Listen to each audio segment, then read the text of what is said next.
Nakakatuwa talagang pagmasdan ang likod bahay ng lola. Ang likod bahay ng isang lola. Likod bahay ng kapatid ko. Nakakatuwang pagmasdan. Ang daming prutas. May pears, may apple, may grapes, may dragon fruit, may lemon, may dalandan, may orange.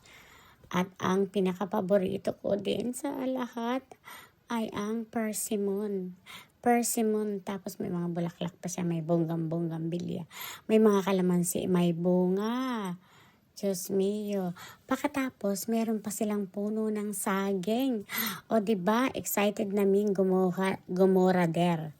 At tingnan mo ang yung sangkis na, ano ba yung lemon ba yan? Ay, oo, lemon nga pala yan. Tapos yung kalamansi nga, may mga bunga din.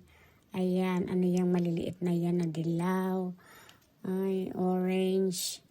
Tapos, ay, may puno ng saging. Ang sarap magsuman. Ay, naku, makapagsuman. Kasi walang snow sa California. Lumalamig siya, pero walang snow. May puso ng saging. Kunin na yan at nang makapagsisig. Ayan. Pero pag dito ka sa Indiana, may snow. Merong mga ganyan, pero by season lang yan namumunga. Yan, malapit na mawala. Meron pang cherry, kaya lang yung puno ng cherry, hindi pa siya namumunga. Bata pa siya. Ayan, tingnan mo. Nakakatuwa ang likod bahay nila na ang dami-daming prutas. Buhay ka na sa prutas yan, alagaan mo lang. Ito ang pinaka-paborito sa lahat. Paborito ng kapatid ko yan. Paborito ko din yan. Ang mahal-mahal kaya niyan.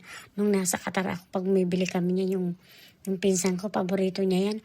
Bibili kami yan mga 3-4 na peraso. Napakamahal niyan. Tingnan mo yan. Ang dami-daming bunga. Naglipat bahay na yung bunga. Ilipat mo yung bunga dyan sa kabilang bahay nyo.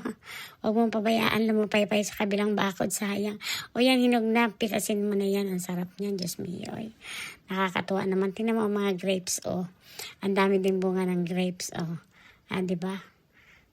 Sa winter yan. Hindi yan masyado mawawala sa California kasi. Ito aayusin ko pa. Aayusin ko pa yan.